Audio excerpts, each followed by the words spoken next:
तत्वानुसंधान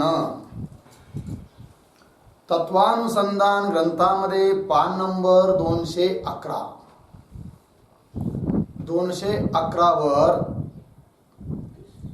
वरून दुसरी ओळ शेवटी आहे. यह विद्वत संन्यास भी श्रुति स्मृति प्रमाण करके सिद्ध है. ठीक आहे. तर संन्यासाचे मुख्य 4 प्रकार सांगितले होते.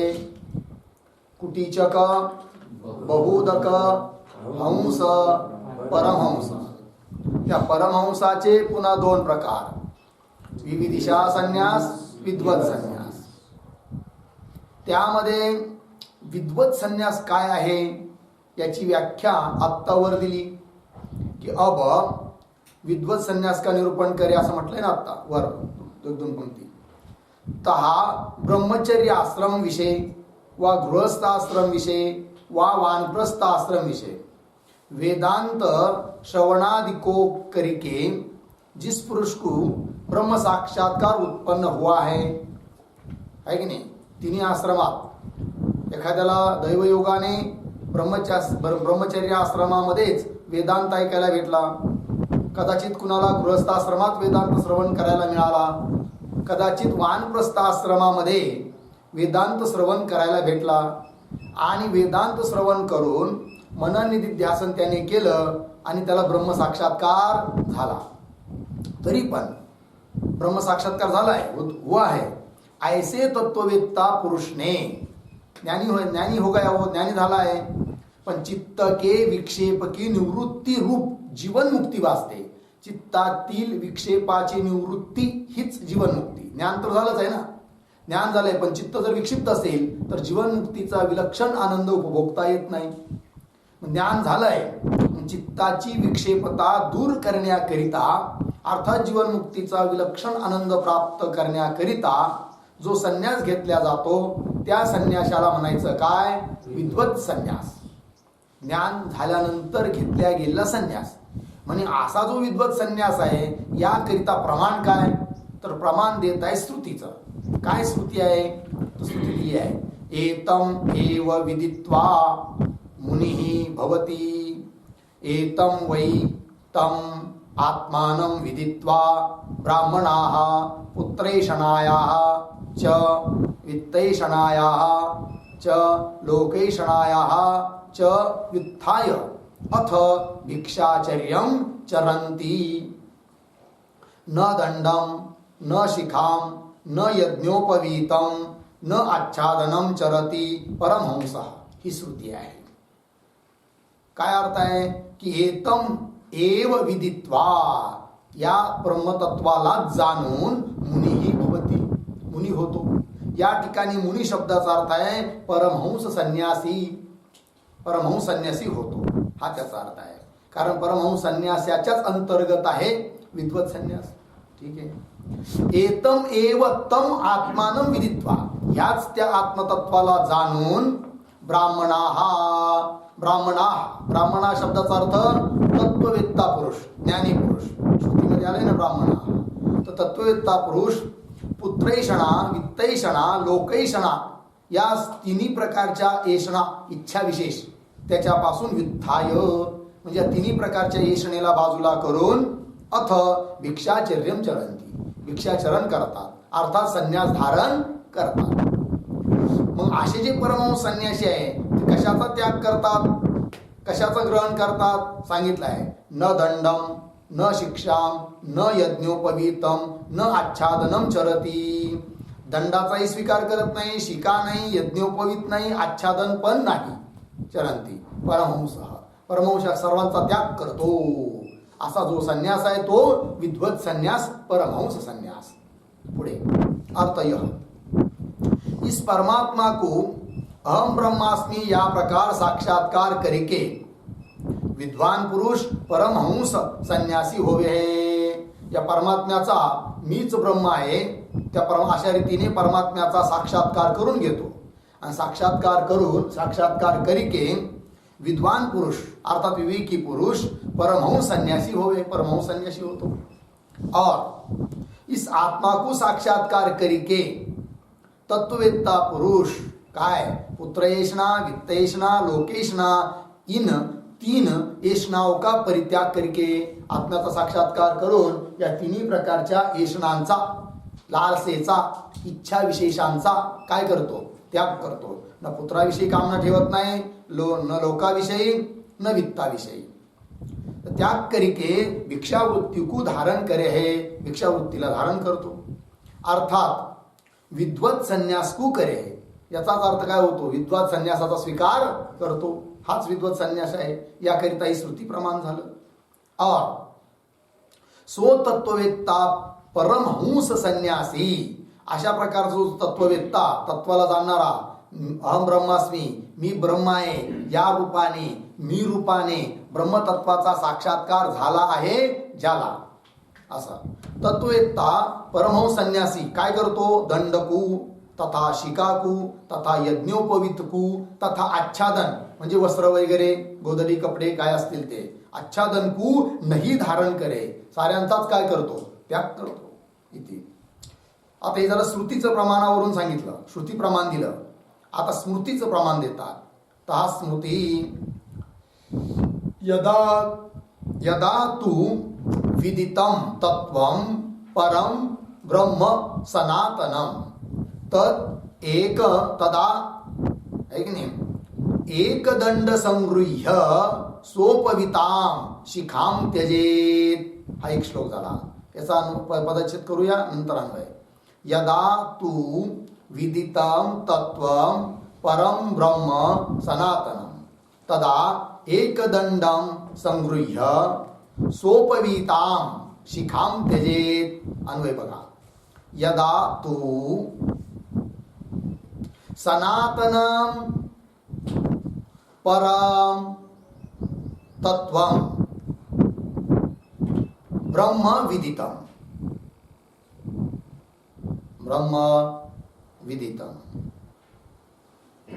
पुढे तदा एकदंडम संगृह्य सरळ आहे सोपविताम शिखाम त्यजे.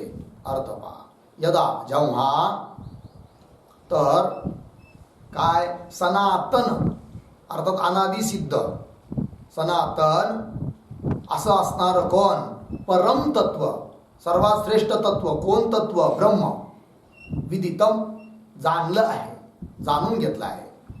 तदा तेव्हा एकदंडम संगृह्य एकाच केवळ दंडाचा संग्रह करायचा. एकच दंड त्याच्याजवळ असतो 3 दंड नसतात. एकदंडम संगृह्य एक दंड धारण करून मग पुढे सोपविता म्हणजे उपवित सहित अर्थात जनेऊ त्याच्या सहित शिखाम त्यजे जानवही टाकून देतो आणि शिका त्याचाही काय करतो त्याग करतो.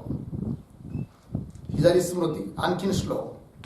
कंथा कौपिन वासास्तु दंड धृग ध्यान तत्परः एकाकी रमते नित्यम तदेवा ब्राह्मणम विदुः.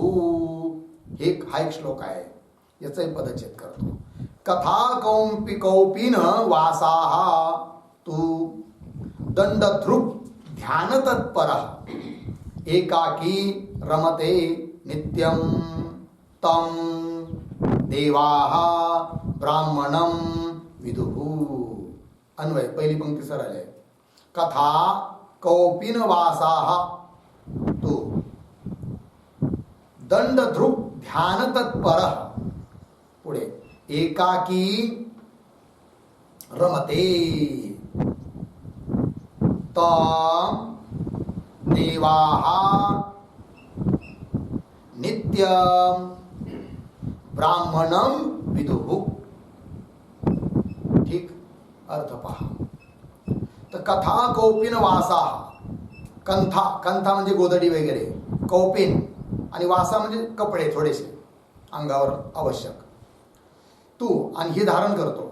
तू आणखीन दंड धारण करतो आणि ध्यान तत्पर बस अखंड एकरस ब्रह्माच्या ध्यानामध्येच तत्पर आहे की नाही. पुन्हा एकाकी रमते कुणालाही सोबत ठेवत नाही एकटाच ब्रह्मवान होतो राहतो. असा जो महात्मा तम त्याला देवा हा देवता लोक काय म्हणतात नित्यम ब्राह्मणम विदुः त्याला नित्य ब्राह्मण म्हणतात. देवता लोक त्याला काय समजतात? हा ब्राह्मण आहे. ब्राह्मण म्हणजे काय? या ठिकाणी ब्राह्मण शब्दाचा अर्थ ब्रह्मवेत्ता परमहंस संन्यासी.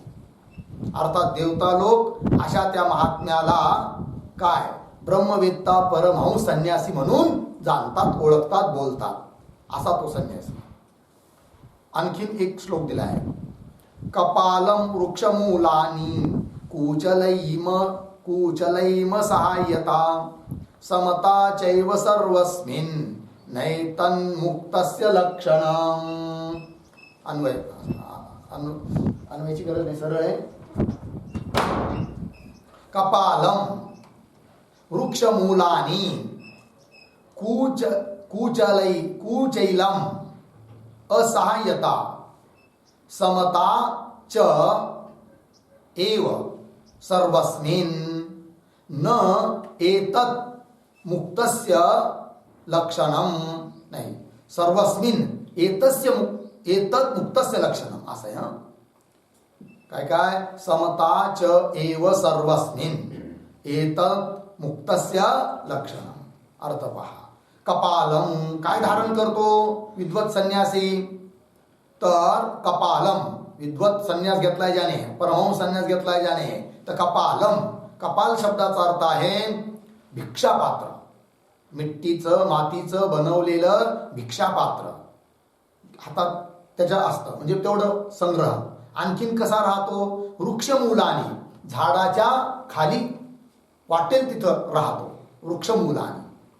पुन्हा वस्त्र त्याचे कसे असतात? कुचैलम म्हणजे मळीन वस्त्र, मळलेले वस्त्र.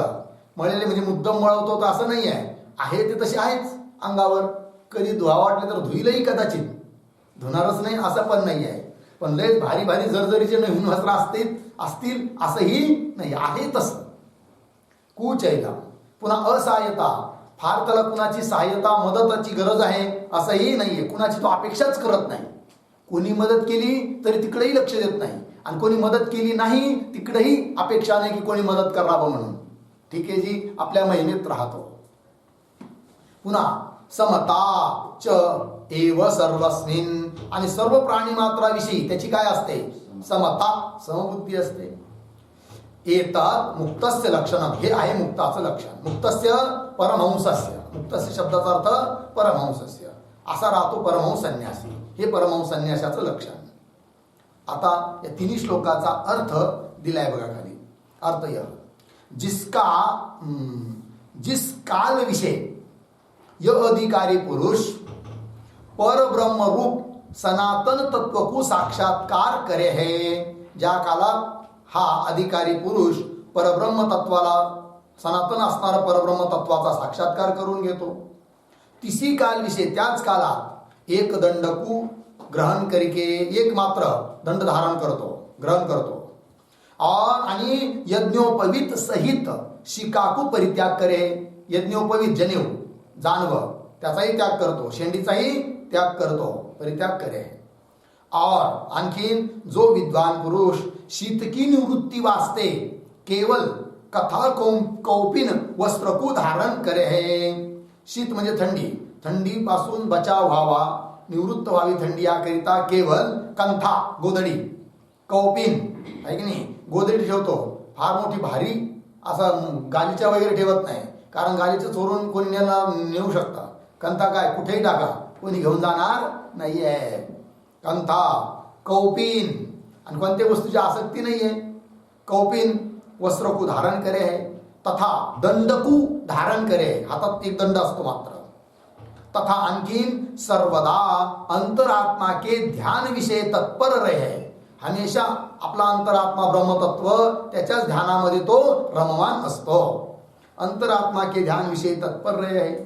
तथा आणखीन एकाकी विचरे है, एकटाच राहतो आहे की नाही. त्याला जरूरत नाही कुण्या मित्राची गप्पा मारण्यासाठी आहे की नाही, किंवा कोणत्या सहाय्यतेसाठी काही गरज नाही आहे. त्याला माहिती आहे एकटाच जन्मानं आलो, मरायचं देखील एकट्याला आहे, राहावं सुद्धा एकट्यालाच लागतं, सर्व सुख दुःख एकट्यालाच भोगावे लागतात. करू जाता संग तव तो होतो बाधक असं म्हटलंय. संग यदि केला तर तो बाधकच होणार आहे. संगीही बाध्यते लोके निसंग सुखम अश्नुते म्हटलेलं आहे की नाही. चला, मग तो संघ कुणाचा असू द्या, व्यक्तीचा असू द्या की सामान कपडे वस्तू याचा असू द्या, मठ मंदिराचा असू द्या, संघ केला की तो त्रासदायक होणार म्हणजे होणारच, यात काही संशय नाही. म्हणून एकाकी विचारे है तीस विद्वान पुरुष को देवता लोक देव लोक काय म्हणतात, ब्रह्मवेत्ता परमहंस संन्यासी काय आहे, त्याला ते समजतात हा काय आहे, परमहंस संन्यासी आहे, असे देवता लोक या रूपाने त्याला जाणतात. और आणखीन जिस विद्वान पुरुष ने भिक्षा वास्ते भिक्षा मागण्याकरिता मूर्तिकामय कपाल हस्त विषय धारण करे आहे. मूर्तिका म्हणजे मातीचं बनवलेलं कपाल भिक्षा पात्र आहे की नाही, मातीचं भांड हातामध्ये धारण केलेलं आहे. और वृक्षों के मूल विषय जिसका निवास है, रातो गुडे झाडाखाली.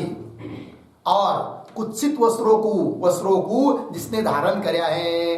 कुत्सित वस्त्र म्हणजे खूप भारीतले वस्त्र नाही, आपले साधारण वस्त्र ठीक आहे, ते पण मळाले कुळालेले कसे पण. कुत्सित वस्त्रों को जिसने धारण કર્યા है और जिसके कोई की सहायता नहीं है, ज्याला कोणाची सहायता सुद्धा नाही आहे, सहायतेची अपेक्षाही करत नाही.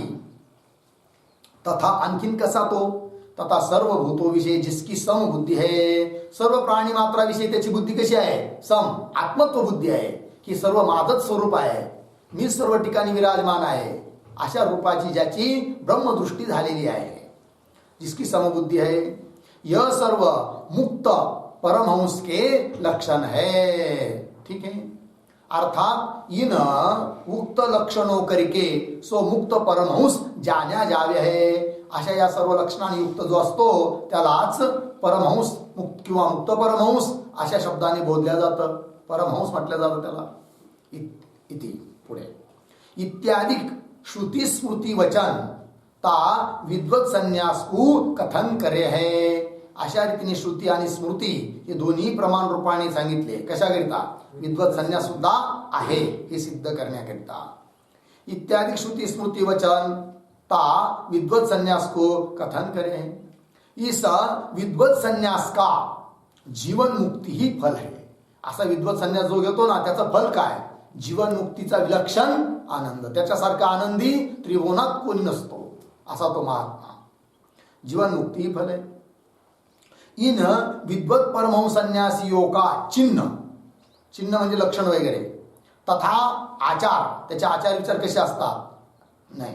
इन विद्वत परमहंस संन्यासियों का चिन्ह म्हणजे लक्षण, तथा आचार अव्यक्त होवे. चिन्ह म्हणजे लक्षण आणि आचार हे कसे असतात, अव्यक्त म्हणजे प्रगट नसतात. लोकांनी जर बघितलं दुरून तर असं वाटतं वेडा आहे, काय कोणी कोणाच्या मागं लागतंय, कुठे बसलं ती मान भाऊ बाबा मग धडण आहे की नाही. आणि त्याला लोक संत म्हणतात की परमहंस आहे, का त्याच्या वरचे चिन्ह दिसत नाही आणि लोकांना आतले चिन्ह माहीत नसतात, त्याची अंतःकरणाची भूमिका काय म्हणून आहे तो परमहंस. पण लोकांची श्रद्धा बसेलच असं मात्र नाही आहे. कारण लोकांचं एक सूत्र आहे, लोकांचं सूत्र काय आहे, चमत्काराला नमस्कार. जर काही बाबांनी चमत्कार दाखवला ना तर त्याला नमस्कार करतात. तो आपल्या महिमेत आहे, चमत्कार दाखवित नाही आहे तर त्याला लोक वेडा म्हणून सोडून देतात, तिकडे कोणी पाहतही नाही असं लोकांचं असतं. परंतु लोकांनी त्या महात्म्याला वेड म्हटलं याचा अर्थ लोक त्या महात्म्याचं काही बिघडतं असं काहीच नाहीये. पण लोकांचं मात्र बिघडल्याशिवाय राहत नाही आहे. कारण ज्याची श्रद्धा बसेल त्याला काहीतरी लाभ होईल, ज्याची श्रद्धा विश्वास नाही आहे त्याला काहीच लाभ होत नाही असं आहे. महात्मा तर आपल्या महिमेत आहे, त्याला तुम्ही शिव्या दिल्या काय आणि स्तुती केली काय, दोन्हीशी त्याला घेणं देणं नाही आहे असा अर्थ. चिन्ह तथा आचार अव्यक्त होवे है. या कारण तेही म्हणूनच श्रुती स्मृती वचनो विषय कहा. श्रुती स्मृती वचनामध्ये कुठं कुठं वेगळे लक्षण सांगितले आहे, कुठं दुसरीकडे आणखीन दुसरेच लक्षण सांगितलेले आहे. का बरं, त्याची लक्षणे अव्यक्त असतात म्हणून. पंक्ती पहा, या कारण ते श्रुती स्मृती वचनो विषय कहा तो म्हणजे कुठे कुठे तर तीनोकू म्हणजे त्या परमहंस संन्यासाला विद्वत संन्यासाला दंड वस्त्रादिको का अभाव काय आहे, की त्याच्याजवळ दंड नसतो, वस्त्र नसतं, काही नसतं, अभाव सांगितलेला आहे. और कहा म्हणजे कुठं तीनोकू त्या विद्वत परमहंस संन्यासाकडे दंड वस्त्रादिको का धारण काय आहे की दंड वस्त्रादी त्याच्याजवळ असतात असं म्हणून सांगितलेलं आहे. मग असं कसं काय बा, काही ठिकाणी असं सांगितलं, काही ठिकाणी असं सांगितलं. त्याचं कारण हे आहे की त्याच्या ठिकाणचे चिन्ह आचार हा कसा आहे, अव्यक्त आहे. व्यक्त असता तर सर्व श्रुती स्मृतीमध्ये एक वाक्याने सांगितलं असतं, पण अव्यक्त असल्यामुळे कुठं कसं सापायला भेटतं तर कुठं काही सांगितलेलं आहे. का तीनों को दंड वस्त्रादिकों का धारण क्या है, सो तीन विद्वत सन्यासियों का अव्यक्त चिन्ह तथा अव्यक्त आचार आत्मपुराण के 11 अध्याय के आदि विषय स्पष्ट करके कथन करे आहे. आत्मपुराण त्याच्यामध्ये 11वा अध्याय आणि 11व्या अध्यायाच्या सुरुवातीला त्याचे कोणकोणते अव्यक्त चिन्ह म्हणजे लक्षण असतात, त्याचा कसा अव्यक्त आचार असतो हे आम्ही आत्मपुराणामध्ये सांगितलेलं आहे असं ग्रंथकार बोलतात. यावर आता शंका, पूर्व पक्षी शंका करतो आहे. शंका, पूर्व विविदिशा संन्यास को ब्रह्म ज्ञान का हेतु कह्या सो संभवता नाही. पूर्व पक्षी म्हणतो आहे मागे तुम्ही एका ठिकाणी बोललात म्हणे काय की ब्रह्मज्ञान जर प्राप्त करून घ्यायचं असेल तर विविदिशा संन्यास ग्रहण करायलाच पाहिजे, ज्ञानाच्या इच्छेने संन्यास घ्यायलाच पाहिजे. संन्यास घेतल्याशिवाय ज्ञान होत नाही, ज्ञानासाठी कारण संन्यास आहे असं तुम्ही मागे बोललात म्हणे. त्यावर तो बोलतोय आता पूर्व पक्षी. पूर्व विविदिशा संन्यास को ब्रह्मज्ञान का हेतु कया सो संभवता नाही, तो होऊ शकत नाही म्हणे. अर्थात ब्रह्मज्ञानासाठी कारण विविदिशा संन्यास आहे हे म्हणणं बरोबर नाही. कोण बोल राहिला, पूर्व पक्षी. काहे ते का बरं, जनक अजात शत्रु आदि को ता विविदिशा संन्यास के अभाव हुए भी सो ब्रह्म ज्ञान श्रुति स्मृति आदि को ते जाण्या जावे है. म्हणे जनक राजा होते, त्यांना ब्रह्मज्ञानी होते, सर्व श्रुती स्मृतीमध्ये प्रसिद्ध आहेत. त्यांनी कुठं संन्यास घेतला होता तरी त्यांना ब्रह्मज्ञान झालं. याचा अर्थ संन्यास घेतला, विविदिशा संन्यास घेतला तरच ब्रह्मज्ञान होतं हे तुम्हाला म्हणता येणार नाही. कोण म्हणून राहिला, पूर्व पक्षी. आणखीन अजात शत्रू म्हणून कोणी प्रसिद्ध असेल, कोणी महात्मा गृहस्थी असेल कदाचित, त्यालाही ज्ञान झालं परंतु संन्यास तर घेतलेला नाही आहे. म्हणून पूर्व पक्षी शंका करतो. आहे ते जनक अजात शत्रु आदि कोकू ता विविदिशा संन्यास के अभाव हुए भी, विविदिशा संन्यासाचा काय आहे, अभाव घेतलेला नाही आहे. तो हुए भी सो ब्रह्मज्ञान, त्यांच्या ठिकाणी ब्रह्मज्ञान होतं ही प्रसिद्धी आहे. श्रुती स्मृती आदि को ते जाण्या जावे आहे. समाधान, ही झाली शंका. शंकेतून काय तात्पर्य निघालं की ब्रह्मज्ञानाकरिता कारण विविदिशा संन्यास आहे हे तुमचं म्हणणं बरोबर नाही असा पूर्व पक्षाचा आक्षेप. आता समाधान, उत्तर दिल्या जाऊ राहिलं.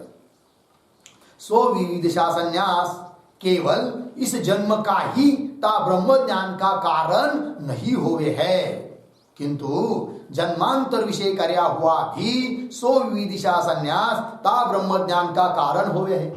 उत्तर देत आहेत.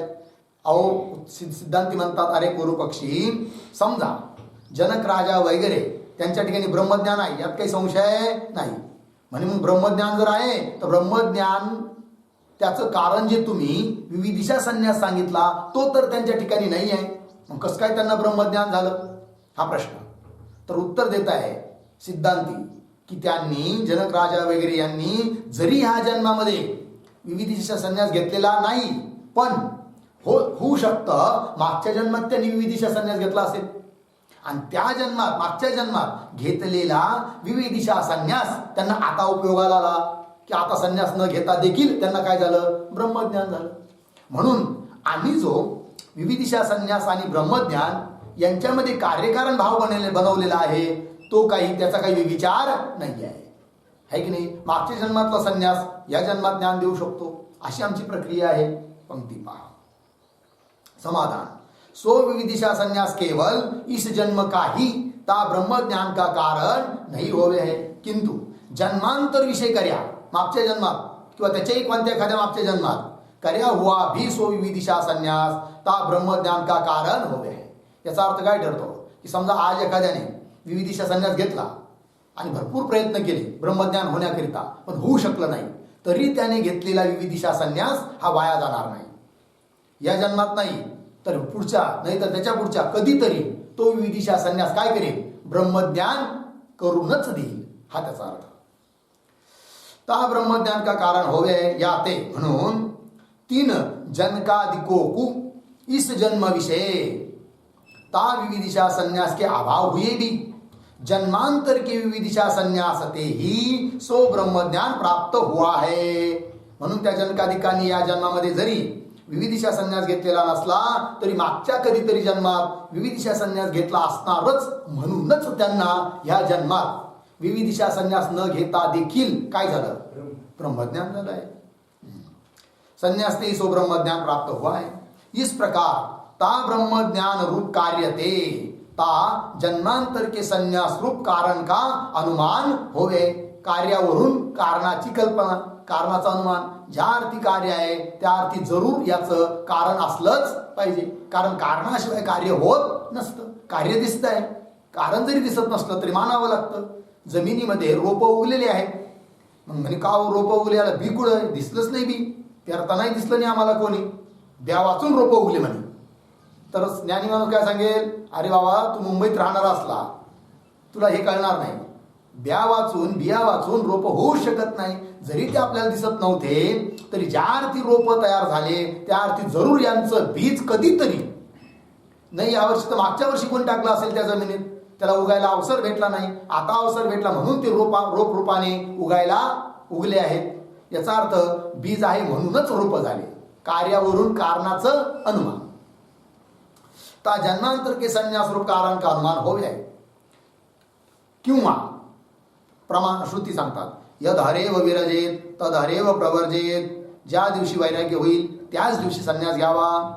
इस श्रुतीने वैराग्यवान पुरुष के प्रति सर्व अंगों सहित विविदिशा संन्यास का विधान करके पुन्हा तिसी प्रकरण विषय यदि आतुर स्यात् मनसा वाचा संन्यसेत असं सांगितलेलं आहे. म्हणे पहा आता, यद हरेव विरजेत तद हरेव प्रवर्जेत. ही श्रुती काय सांगते, वैराग्यवान पुरुषाने सर्व अंगासहित काय करावा, संन्यास घ्यावा असं सांगितलं आहे. वैराग्यवान पुरुष के प्रति सर्व अंगों सहित विविदिशा संन्यास का विधान करके. झालं एवढं. मग त्याच प्रकरणामध्ये म्हणजे ज्या प्रकरणामध्ये ही श्रुती आलेली आहे कोणती, यद हरेव विरजेत, त्याच प्रकरणामध्ये पुढं असंही सांगितलं आहे म्हणे काय, की पुन्हा तिसरी प्रकरण विषय त्याच प्रकरणामध्ये यदि आतुर स्यात्. समजा एखादा मनुष्य काय आहे, आतुर आहे. आतुर आहे म्हणजे काय, मरणासन्न आहे, अत्यंत दुःखी आहे, व्याकुळ आहे. यदि आतुर स्यात्, परंतु आता त्याला ज्ञान व्हावयाची इच्छा आहे, पण ज्ञान प्राप्त करून घेण्याला सुद्धा अवसर नाही आहे. मग आता काय करावं, तर भले ज्ञान प्राप्त हो की नाही हो, पण तो जर आतुर आहे तर ज्ञानाला कारणीभूत जो संन्यास तो त्याला द्यावा, मनाने किंवा वाणीने. मग वस्त्र देता आलं कोणाला तर द्यावं, किंवा त्याने मनाने किंवा वाणीने काय करावा, संन्यास घ्यावा. त्याला आतुर संन्यास असं म्हणतात. पंक्ती पहा, यदि आतुर स्यात् तर मनसा वाचा संन्यासेत, मनाने किंवा वाणीने संन्यास घ्यावा. अर्थ यह, जब यह पुरुष व्याधी आदि को करके, व्याधी म्हणजे रोग वगैरे काही झाला असेल, अत्यंत व्याकुळ असेल, व्याधी आदि करू की अति आतुर होवे, तभी दुसरे अंग ते विनाई. बाकीचं विधी वगैरे जरी काही विशेष करता नाही आला तरी दुसरे अंगो ते विनाही केवल मन करके वा किंवा वाणी करके ता संन्यास को करे. केवळ मनाने किंवा वाणीने काय करावा, संन्यास घ्यावा. मनाने कल्पना करायची की मी आता संन्यास घेतला आहे, संन्यास घेतो आहे, संन्यास घेतला आहे, किंवा वाणीने कोणीतरी म्हणावं की हे तुला आता संन्यास दीक्षा दिली आणि त्यांनी समजावं मी संन्यास घेतला असं वाणीने म्हणावं. इस श्रुतीने आतुर संन्यास का विधान करे आहे. ही जी श्रुती आहे यदि आतुर स्यात्, या श्रुतीने संन्यासाचं विधान केलं आहे. कोणता संन्यास, आतुर संन्यास. त्याला आतुर संन्यास नाव आहे. आतुर संन्यास का विधान करे आहे. तहा मरण के समीप प्राप्त हुए ता आतुर सन्यासी को तिस काल विशेष श्रवणादि को करके आत्मज्ञान की प्राप्ति संभवती नाही. कारण मरण जवळ आलेलं आहे. मरणासन्न विचारा किंवा आता काही दिवसात मरणारच आहे आणि अत्यंत व्याधीने व्याकुळ आहे, श्रवण मनन करू शकत नाही. मग परंतु तरी सुद्धा श्रुतीने त्याला सांगितलंय संन्यास देण्याचा विधान केलेलं आहे. आणि जर संन्यास मग त्या संन्यासाचा काय उपयोग जर त्याला मनन निध्यासन करून ज्ञान प्राप्त करता येत नाही तर? याचा अर्थ हा ठरतो की आज दिलेला संन्यास, मग तो आतुर संन्यास असला तरी कधीन कधी त्याचा उपयोग पुढच्या जन्मात होणारच आहे असं. तर आतुर संन्यासी को तिस काल विषय श्रवणादिको करिके, श्रवणादिकाच्या द्वारे आत्मज्ञान की प्राप्ति संभवती नहीं. याते सो आतुर संन्यास तिस पुरुष को दूसरे जन्म विषय, तर आत्मज्ञान की प्राप्ती करे. तो आतुर संन्यास काय करतो? त्या पुरुषाला पुढच्या जन्मांमध्ये ज्ञान प्राप्त करून देतो. तर आत्मज्ञान की प्राप्ती करे यह अवश्य अंगीकार करना होवेगा. अन्यथा जर असं स्वीकार नाही केला तर सो आतुर संन्यासही व्यर्थ होवेगा. तो आतुर संन्यास काय ठरेल? व्यर्थ ठरेल. कारण श्रवण मनन होऊ नाही राहिले आहे की नाही. परंतु कोणती क्रिया व्यर्थ नसते आहे की नाही, ती बी श्रुती प्रतिपादित आहे. त्याच्यामुळे तो आतुर संन्यास भले ह्या जन्मात नाही तर पुढच्या जन्मात का होईना ब्रह्मज्ञान करून देतोच. अन्यथा सो आतुर संन्यास ही व्यर्थ होवेगा. या कारण ते भी, यामुळे देखील ता जन्मांतर के विविदिशा संन्यास को आत्मज्ञान की कारणता संभव आहे. म्हणून जरी या जन्मामध्ये विविदिशा संन्यास घेतलेला नसला तरी मागच्या कोणत्या तरी जन्मात त्याने विविदिशा संन्यास घेतलेला असणारच. आणि म्हणूनच या जन्मात जनकाधिकांना काय झालं? ब्रह्मज्ञान झालं आहे. झालं, शंका झाली, उत्तर झालं. आता पुन्हा शंका करतोय पूर्वपक्षी. यह आतुर संन्यास पूर्वोक्त विविदिशा संन्यासते भिन्न ही संन्यास आहे की नाही. पूर्वपक्षी म्हणतो आतुर संन्यास हा कसा आहे? विविदिशा संन्यासापासून भिन्न संन्यास आहे, वेगळा आहे. और आणखीन संन्यासात ब्रह्मण स्थानम, असं फल पण सांगितलं आहे संन्यासाचं की जर संन्यास घेतला तर काय ब्रह्मलोकाधिकांची प्राप्ती होते है की नहीं. तो संन्यासात ब्रह्मण स्थानम इस स्मृति ने तो आतुर संन्यास का ब्रह्मलोक की प्राप्ति रूप फल कथन कर्या है. ब्रह्मलोकाची प्राप्ती रूप फल सांगितलं आहे. कोणत्या संन्यासाचं? आतुर संन्यासाचं. कळलं की नाही. याच्यावरून देखील हे सिद्ध होतं की हा आतुर संन्यास विविदिशा संन्यासापासून वेगळा आहे. यात सो आतुर संन्यास व्यर्थ नाही आहे. म्हणून आतुर संन्यास व्यर्थ नाही आहे हे आम्ही मान्य करतो. कारण आतुर संन्यासाचं फळ सांगितलं आहे काय? ब्रह्मलोक की प्राप्ती. पण विविदिशा संन्यास तो आतुर संन्यासापासून वेगळा आहे आणि तो जर घेतला ज्ञान नाही झालं तर तो व्यर्थ आहे असं म्हणा, किंवा त्याच्या वाचून देखील ज्ञान प्राप्त होऊ शकतं जनकाधिका सारख्यांना. म्हणून ब्रह्मज्ञानाकरिता विविदिशा संन्यास घ्यावाच लागतो. अर्थात विविदिशा संन्यास कारण आहे आणि त्याचं तरच ब्रह्मज्ञान होतं, म्हणजे ब्रह्मज्ञान कार्य आहे. हे तुमचं म्हणणं बरोबर नाही असा आशय आहे कुणाचा? पूर्वपक्षाचा. त्याचं उत्तर देतात सिद्धांती समाधान. इस आतुर संन्यास विषय भी, आतुर संन्यासामध्ये देखील विरक्त पुरुष काही अधिकार हवे आहे. एखादा मनुष्य मरणासन्न आहे किंवा व्याधीने व्याकुळ आहे आणि जबरदस्ती त्याला संन्यास द्यायचा असं नाही. तो त्याला देणं चुकीचं आहे. त्याची इच्छा झाली पाहिजे काय की आता मी संन्यास घ्यावा आहे की नाही. म्हणजे विरक्त झाला तरच त्याला संन्यास द्यावा. विरक्त पुरुषच आतुर संन्यासाचा देखील काय आहे? अधिकारी आहे. इस आतुर संन्यास विषय भी विरक्त पुरुष का ही अधिकार होवे है. और विविदिशा संन्यास के प्रकरण विषय ही इस आतुर संन्यास का विधान करे आहे. बर, दुसरी गोष्ट, या आतुर संन्यासाचं विधान कुठं आलं आहे? विविदिशा संन्यासाच्याच प्रकरणात आलेलं आहे. विविदिशा संन्यास ज्या प्रकरणामध्ये सांगितलं आहे त्याच प्रकरणामध्ये विधान केलेलं आहे. कशाचं? आतुर संन्यासाचं. आणि म्हणून विविदिशा संन्यासाहून वेगळा म्हणता येत नाही. कोण? आतुर संन्यास. और विविदिशा संन्यास के प्रकरण विषय ही प्रकरणामध्येच इस आतुर संन्यास का विधान करे आहे. याते म्हणून यह आतुर संन्यास पूर्वोक्त विविदिशा संन्यास ते भिन्न संन्यास नाही आहे. म्हणून आतुर संन्यास वर सांगितलेल्या विविदिशा संन्यासाहून भिन्न नाही आहे. किंतु मग ता विविदिशा संन्यास के अंतर्भूत है. विविदिशा संन्यासाच्याच अंतर्गत आहे. कोण? आतुर संन्यास. मग म्हणे का हो हे फळ कसं काय सांगितलं? संन्यासात ब्रह्मण स्थान. जर विविदिशा संन्यास आणि आतुर संन्यास दोन्ही एकच आहे तर विविधिशा संन्यासाचं फल जसं ब्रह्मज्ञान सांगितलं तसं आतुर संन्यासाचं सुद्धा फल काय सांगायला पाहिजे? ब्रह्मज्ञान. मग इथं हे फल कसं काय सांगितलं? ब्रह्मलोकाची प्राप्ती. याचं उत्तर द्या. आणि ज्या अर्थी ब्रह्मलोकाची प्राप्ती हे फल सांगितलं आहे कशाचं? आतुर संन्यासाचं. त्या अर्थी आतुर संन्यास वेगळा मानला पाहिजे आणि विविधिशा संन्यास वेगळा मानला पाहिजे. आणि जर दोन्ही एकच आहे तर मग आतुर संन्यासाचं असं वेगळं फल कसं काय सांगितलं? अशी शंका. पंक्ती पहा.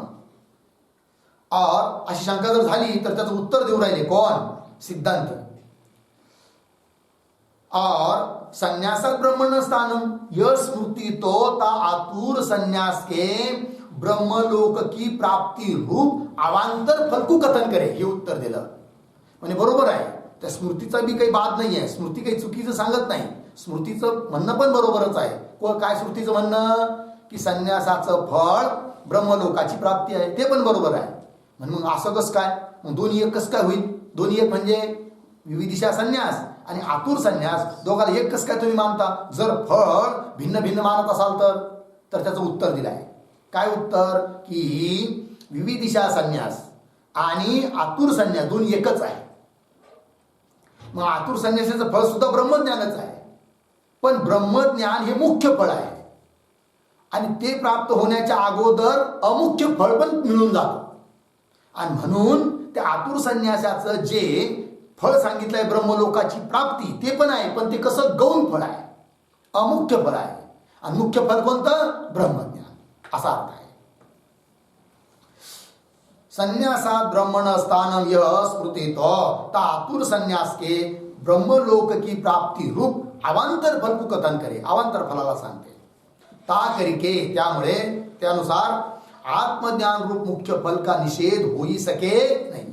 असं ब्रह्मलोक प्राप्ती रूप फल सांगितलं तेवढ्यावरून आतुर संन्यासाचं मुख्य फल आत्मज्ञान नाही असं म्हणता येत नाही. अर्थात आतुर संन्यासाचं मुख्य फल ब्रह्मज्ञानच आहे. ता करके आत्मज्ञान रूप मुख्य फल का निषेध होई सके नाही. अथवा स्वस्मृती किंवा दुसऱ्या रीतीने संगती लावतात. अथवा स्वस्मृती म्हणजे ती स्मृती म्हणजे कोणती? संन्यासात ब्रह्मण स्थानम ही स्मृती. स्वस्मृती कुटीचकादि रूप स्मार्त संन्यास के ब्रह्मलोक की प्राप्ति रूप फल को कथन करे है. किंवा कुटीचकादि रूप जे स्मार्त संन्यास आहे, स्मृतीने सांगितलेले संन्यास आहे, त्या संन्यासाचं फळ सांगते ती श्रुती. कोणती स्मृती? कोणती? संन्यासात ब्रह्मण फल स्थानम. अथवा स्वस्मृति कुटीचकादि रूप स्मार्त संन्यास के ब्रह्मलोक की प्राप्ति रूप फल को कथन करे है. याते म्हणून ता आतुर संन्यास का भी आसूर झाले तिथं आतुर पाहिजे. याते तर आतुर संन्यास का भी आत्मज्ञान की प्राप्ति ही मुख्य फल आहे. म्हणून आतुर संन्यासाचं सुद्धा मुख्य फल काय? आत्मज्ञानाची प्राप्ती, ब्रह्मज्ञानाची प्राप्ती. जन्मांतर के संन्यास ते भी आत्मज्ञान की प्राप्ती होवे है यह वार्ता. म्हणजे मग का हो, तुम्ही सांगितलं की मागच्या जन्मात किंवा त्याच्या मागच्या जन्मात किंवा कोणत्या तरी जन्मात जर संन्यास घेतलेला असेल तर तो कोणत्या तरी जन्मात ब्रह्मज्ञान करून देतोच. हे जे तुम्ही बोलत आहात याला प्रमाण काय? तर प्रमाण सांगत आहे संक्षेप शारीरिक ग्रंथातला. जन्मांतर के संन्यास ते भी आत्मज्ञान की प्राप्ति होवे है यह वार्ता श्री सर्वज्ञ महामुनि ने संक्षेप शारीरिक ग्रंथ विषयी भी कथन करी आहे. सर्वज्ञ महामुनी ग्रंथाचे कर्ता आहे. कोणत्या ग्रंथाचे? संक्षेप शारीरिक नावाचा ग्रंथ. त्याचे लेखक आहे सर्वज्ञ महामुनी. संक्षेप शारीरिक ग्रंथ विषयी भी कथन करी आहे. म्हणजे मग सांगा तिथला श्लोक. तर हा श्लोक जन्मांतरेषु यदि साधन जातमासीत संन्यास पूर्वकमिदं श्रवणादि रूपम विद्यामवाप्स्यति जनः सकलोपि यत्र तत्राश्रमादिषु वसन न निवारयामः. हा श्लोक आहे. अंतिम निहारयामः असं आहे की नाही? हाच्या जागी पाहिजे वा. निवारयामः असं आहे. आता पदच्छेद करतो. जन्मांतरेषु यदि साधन जातम आसीत संन्यासपूर्वकम इदम श्रवणादि रूपम विद्याम अवाप्स्यति जनः सकलः अपि यत्र तत्र आश्रमादिषु वसन न निवारयामः. ठीक, अन्वय पहा. यदि त्याच्या मागे जन्मांतरेषु संन्यासपूर्वकम इदम श्रवणादि रूपम मागे साधन जातम आसीत. पुढे सकलः अपि जनः सकलः अपि जनः यत्र तत्र आश्रमादिषु वसन यत्र तत्र आश्रमादिषु वसन विद्याम अवाप्स्यति. अंतिम न निवारयामः. ठीक, अर्थ पहा. यदि जर कदाचित काय हो जन्मांतरेषु अन्य जन्मामध्ये मागच्या जन्मांमध्ये संन्यासपूर्वकम इदम श्रवणादि रूपम साधन जातम आसीत. संन्यास भी घेतलाय, श्रवण मनन निधी ध्यासन पण केले आहेत, सर्व साधन जोडलेले होते मागच्या जन्मात, आहे की नाही. पण ज्ञान होऊ शकलं नाही समजा.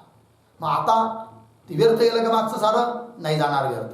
मग काय होईल तर सांगताहेत सकलः अपि जनः, असे जे कोणी लोक कोणी असू द्या की ज्याने पूर्वी जन्मात कधीतरी संन्यास घेतला होता, श्रवण मनन केले असो अगर नसो, केलेले नसले तर मग या जन्मात श्रवणाधिक घडतील, आणि केलेले असेल संन्यासासही सर्व साधन सामुग्री जर जुडलेली असेल, फक्त ज्ञान होऊ शकलं नाही तर त्यांना मग या पुढच्या जन्मात ज्ञान होतं. ती गोष्ट सांगतायत सकलः अपि जन, सारे लोक काय जी यत्र तत्र आश्रमादिषु वसन, यत्र म्हणजे कोणत्याही आश्रमात ते असू द्यात, म्हणजे गृहस्थ आश्रमात असू द्या, वानप्रस्थात असू द्या, ब्रह्मचर्य आश्रमात असू द्या, ठीक आहे ना. तो राहत आश्रमादिषु वसन राहत असले तरी विद्याम अवाप्स्यति, विद्या म्हणजे ब्रह्मविद्या प्राप्त करतीलच. न निवारयाम, या गोष्टीचा मी निवारण करत नाही.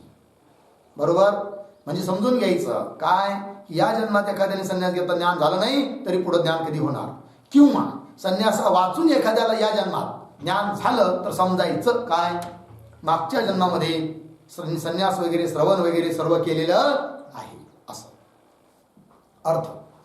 जो कदाचित म्हणजे जर कदाचित इन अधिकारी पुरुषों के पूर्वजन्म विषय संन्यास पूर्वक श्रवणाधिक साधन सिद्ध हुए होवे, है की नाही. मागच्या जन्मामध्ये संन्यासासहित श्रवण मनन वगैरे सर्व साधन सिद्ध झालेले होते. संन्यासपूर्वक श्रवणाधिक साधन सिद्ध हुए होवे तो ते अधिकारी जन जिस तीस गृहस्थाधिक आश्रम विषय वसते हुए, ज्या त्या जसे असतील तसे गृहस्थाधिक आश्रमामध्ये राहत असले तरी देखील वसते हुए तीन पूर्व साधनों के बलते, पूर्वजन्मात केलेले जे साधन आहे त्याच्या बळाने तहाही म्हणजे त्या गृहस्थ आश्रमाधिकामध्येच ब्रह्मविद्या को प्राप्त होवे है, ब्रह्मविद्येला प्राप्त होतात. इस अर्थ को हम निवारण करते नहीं, न निवारयाम इति. या ते तीन जनकादिको को, पूर्वपक्षी शंका घेतली होती ना की जनकाधिकाला तर संन्यास न घेताना ज्ञान झालं आहे, मग त्याचा आता शेवट करतो उपसंहार. या ते तीन म्हणजे त्या जनकादिको को, जनकाधिकांना पूर्वजन्मों के विविधिशा संन्यास करके, मागच्या जन्मात त्यांनी विविधिशा संन्यास घेतला होता आणि त्यामुळे आत्मज्ञान की प्राप्ती संभव आहे, आत्मज्ञानाची प्राप्ती होऊन जाते. य सिद्ध भया इति लागलं. तहा पूर्व, पूर्व म्हणजे मागे याच ग्रंथामध्ये श्रुती दिली होती. आत्मा वारी द्रष्टव्य श्रोतव्य मंतव्य इति ध्यासितव्य. ठीक, आत्म्याचा साक्षात्कार करायला पाहिजे, आत्म्याविषयी श्रवण करायला पाहिजे, मनन करायला पाहिजे, निधिध्यासन करायला पाहिजे. इस श्रुती वचन करिके अधिकारी पुरुष के प्रति आत्मज्ञान प्राप्ति वास्ते श्रवणादिको की कर्तव्यता कथन करी थी. की अधिकारी जो पुरुष आहे त्याने आत्मज्ञान प्राप्त करून घेण्यासाठी श्रवणादिक करायला म्हणून सांगितलेलं आहे, अर्थात विधान केलं आहे श्रवणादिकांचं. त्याविषयी ग्रंथकारांचे मतभेद आहेत. काय काय बरं? ताकेविषयी काही काही ग्रंथकार तो श्रवणादिको विषयी विधी अंगीकार करते नाही, आहे की नाही. जसं कर्म करायला सांगते श्रुती, कर्माचं विधान आहे, तसं श्रवण मनन हे देखील विधी आहे, श्रवणाची विधी आहे, म्हणजे विधान केलेलं आहे, असं काही ग्रंथकार मानत नाही. विधी अंगीकार करते नाही.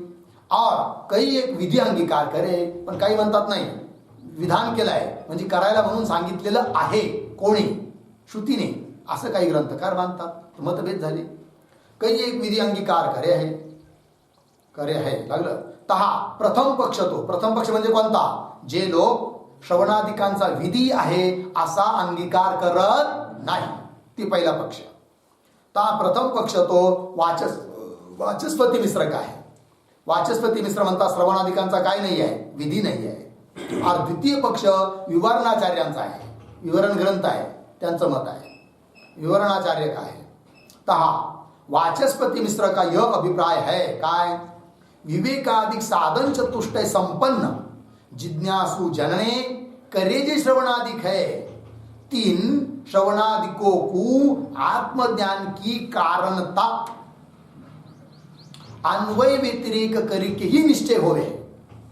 ठीक, म्हणजे वाचस्पती मिश्रांचं हे म्हणणं आहे की जर या श्रुतीच्या द्वारे आत्मावार द्रष्टव्य, या श्रुतीच्या द्वारे मनन निधिध्यासनाचं जर विधान मानलं तर श्रवण मनन निधिध्यासन आणि ब्रह्मज्ञान यांच्यामध्ये जो कार्यकारण भाव आहे तो श्रुतीच्या द्वारे सिद्ध आहे असा अर्थ निघतो. विधान मानलं तर श्रुती सांगते म्हणून कार्यकारण भाव, की ज्या अर्थी श्रुती सांगते त्या अर्थी श्रवण मनन निधिध्यासन कारण आहे आणि त्याचं कार्य कोण?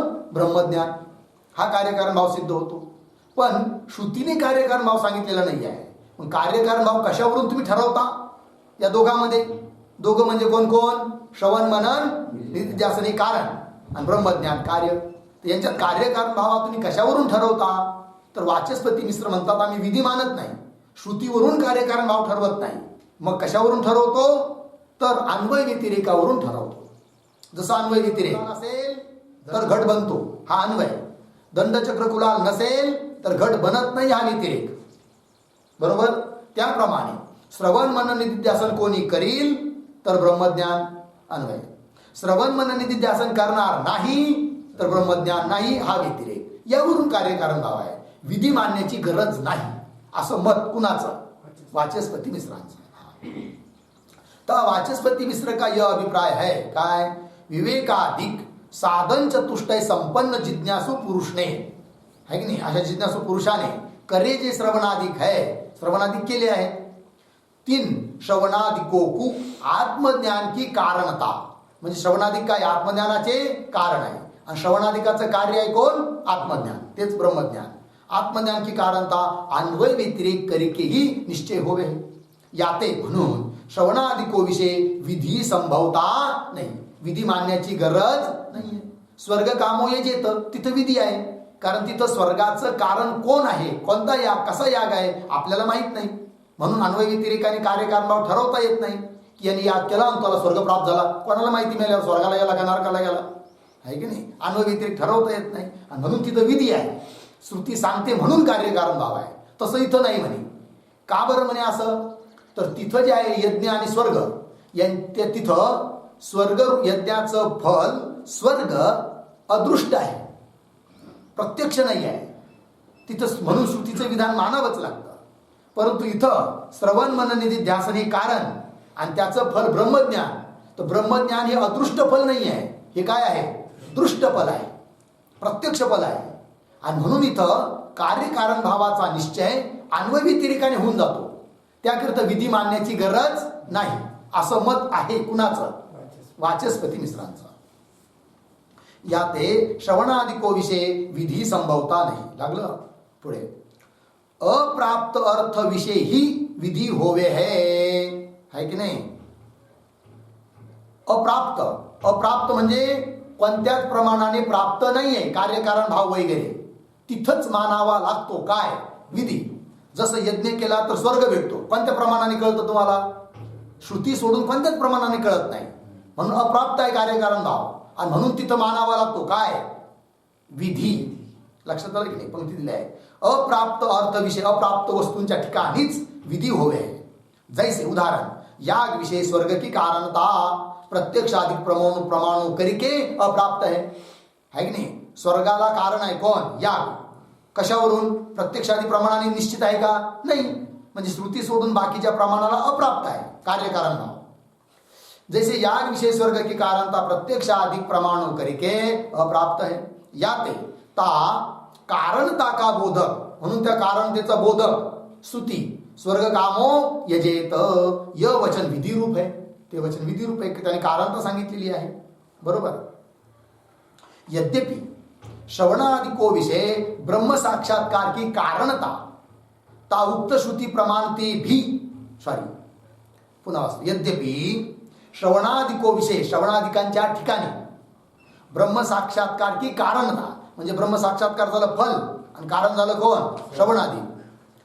तर श्रवणादिको विषय ब्रह्म साक्षात्कार की कारणता ता उक्त श्रुती प्रमाणते भिन्न किसी प्रमाण करके प्राप्त नहीं है.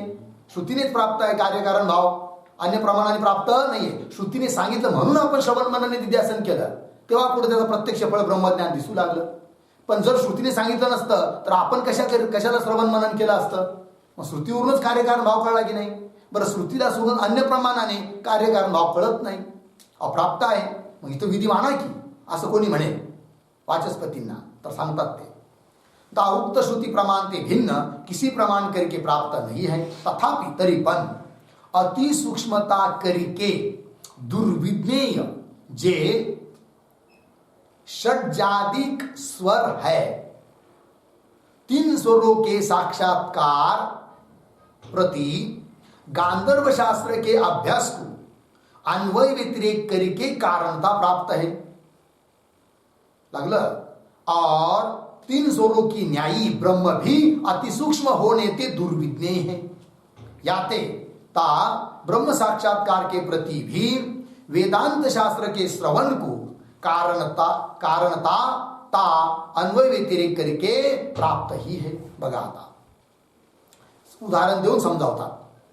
तर म्हणे ही गोष्ट जरी मान्य असली काय की श्रुती प्रमाणाहून अन्य प्रमाणाने कार्यकारण भाव प्राप्त नाहीये, तरी पण अन्वय व्यतिरेकाने कार्यकारण भावाचा निश्चय करता येतो. म्हणजे कसं काय? तो उदाहरण देऊन सांगतात. तथापि अति सूक्ष्मता करके दुर्विज्ञेय जे षड्जादिक स्वर आहे, षड्ज एक स्वर आहे, अशा अनेक स्वर आहे, अति सूक्ष्म आहे, त्याचं ज्ञान सहजासहजी कुणाला होत नाही. काही माणसं आयुष्यभर पेट्या वाजवतात तरी त्यांना काय होत नाही, स्वर ज्ञान होत नाही, अतिसूक्ष्म आहे ते. एखादा भाग्यवान की ज्याला काही बघा ना तुम्ही, 4थी 5वीची मुलं सुद्धा अगदी स्वरात म्हणणार, त्यांना स्वर कळतो देखील. कळलं की नाही? समजावं की जरूर मागच्या जन्मात काहीतरी काय केली आहे, साधना केलेली आहे, अभ्यास केला आहे स्वरांचा, म्हणून तर त्याला लवकर कळालं. चला. तथापि अतिसूक्ष्मता करके दुर्विज्ञेय, जाणण्याला कठीण, जे षड्जादिक स्वर आहे, 3 स्वरों के साक्षात्कार, त्या स्वराच्या साक्षात्काराकरिता करिता गांधर्व शास्त्र के अभ्यास को, म्हणजे गांधर्व शास्त्र आहे, गायन शास्त्र आहे, तर गांधर्व शास्त्राचा अभ्यास केला तर त्या स्वराचं ज्ञान होतं. गांधर्व शास्त्राचा अभ्यास केला नाही तर स्वराचं ज्ञान होत नाही, अन्वय व्यतिरेक. तर या दोघांमध्ये स्वराधिकाचं ज्ञान कार्य, कारण कोण? गांधर्व शास्त्राचा अभ्यास, यांचा कार्यकारण भाव कशावरून ठरू राहिला? अन्वय व्यतिरेकावरून, आहे की नाही? गांधर्व शास्त्र के अभ्यास को अन्वय व्यतिरेक करके कारणता प्राप्त है. और 3 स्वरों की न्यायी, हे 2 उदाहरण झालं. त्याप्रमाणे ब्रह्म भी अतिसूक्ष्म होणे ते, ब्रह्म सुद्धा कसं आहे? अतिसूक्ष्म आहे. सर्वात सूक्ष्म आहे कोण? ब्रह्म. ब्रह्म भी अतिसूक्ष्म होणे ते दुर्विज्ञेय आहे. याते म्हणून ता ब्रह्म साक्षात्कार के प्रति भी, ब्रह्म साक्षात्काराकरिता देखील वेदांत शास्त्र के श्रवण को कारणता ता अन्वय व्यतिरेक करके प्राप्त ही है कि नाही. मग वेदांत शास्त्राचं श्रवण मनन निधिध्यासन केलं तर ब्रह्मज्ञान, नाहीतर ब्रह्मज्ञानाची प्राप्ती होत नाही. म्हणून कार्यकारण भावाची प्राप्ती अन्वय व्यतिरेकाने देखील आहे. याते ता ब्रह्म साक्षात्कार के प्रति भी, ब्रह्म साक्षात्काराकरिता देखील वेदांत शास्त्र के श्रवण को कारणता ता म्हणजे त्या अन्वय व्यतिरेक करके, अन्वय व्यतिरेकाच्या द्वारे सुद्धा प्राप्त ही है. लागलं. ऐसे प्राप्त अर्थ विषय विधी संभवता नाही असं मत कुणाचं? वाचस्पती मिश्रांचं. कारण जो अर्थ प्राप्त आहे येन केन प्रकारे अन्वय व्यतिरेकाच्या द्वारे कार्यकारण भाव प्राप्त आहे आणि म्हणून प्राप्त अर्थाविषयी विधी संभवत नाही. जो अर्थ प्राप्त आहे त्याविषयी सुद्धा जर वेदाचं विधान मानू लागला तर वेद वाक्य व्यर्थ ठरतील, आहे की नाही, अप्रमाण ठरतील. समजा उदाहरणार्थ तुम्ही जेवण केलात तर तुम्हाला तृप्ती होईल असं वेदाने सांगितलं, तर वेदाला कोणी प्रमाण मानेल का? नाही. का बरं? की जेवण केल्यानंतर तृप्ती होते, एवढ्या काळापुरती तृप्ती होते, त्यात कार्यकारण भाव आहे, क्षुधेची निवृत्ती होते. जेवण केलं तर क्षुधेची निवृत्ती होते. तर क्षुधा निवृत्ती आणि भोजन यांच्यातला कार्यकारण भाव प्राप्त आहे का अप्राप्त आहे? प्राप्त आहे प्रत्यक्ष प्रमाणाने. आणि त्याचंही विधान जर वेद करू लागला तर वेद काय ठरेल? अप्रमाण. आणि म्हणून त्याप्रमाणे इथं सुद्धा श्रवण मनन निधिध्यासन हे कारण आहे, कार्य आहे ब्रह्मज्ञान, यांच्यातला कार्यकारण भाव अन्वय व्यतिरेकाने सिद्ध आहे, अर्थात प्राप्त आहे. आणि म्हणून अशा प्राप्त अर्थाविषयी विधी मानणं योग्य नाही. कोण म्हणतात? वाचस्पती मिश्र. ऐसे प्राप्त अर्थ विषय विधी संभवता नाही. लागलं एवढं. और म्हणे मग का हो? जर विधी नाही आहे तर श्रोतव्य, मंतव्य, निधिध्यासितव्य अशा रीतीने जो तव्यत प्रत्यय आहे की नाही, विधिलिंग, तव्यत, लोट असे जे प्रत्यय असतात ते तर विधान करणारे असतात. जर इथे विधी नाही तर मग तव्यत प्रत्ययाचा प्रयोग का बरं झाला अशी काय करेल कोणी शंका? तर त्याचं उत्तर देतात वाचस्पती मिश्र. और श्रोतव्य इस वचन विषय, या वचनामध्ये जो तव्य यह प्रत्यय प्रतीत होवे आहे, तव्यत प्रत्यय, ता प्रत्यय का विधी अर्थ नाही आहे. विधी अर्थासाठी जरी ते प्रत्यय येत असले तर या ठिकाणी त्यांचा अर्थ विधी नाही आहे. मग काय अर्थ आहे वो? किंतु योग्यता अर्थ आहे. मग काय अर्थ निघेल? तर अर्थात आत्मा श्रवण करणे योग्य आहे असा अर्थ निघेल, आहे की नाही.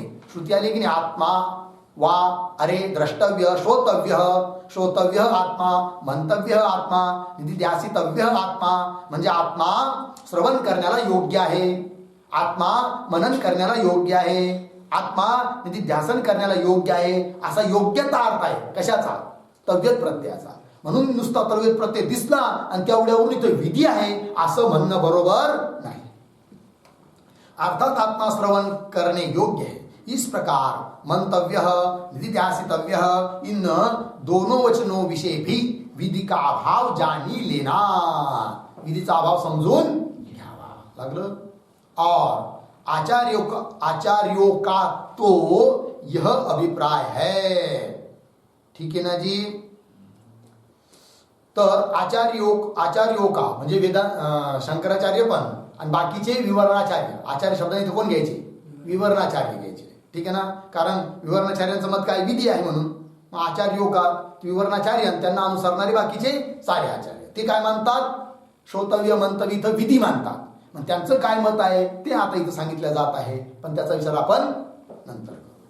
ओम पूर्णमदः पूर्णमिदं पूर्णात् पूर्णमुदच्यते पूर्णस्य पूर्णमादाय पूर्णमेवावशिष्यते. ओम शांति शांति शांति.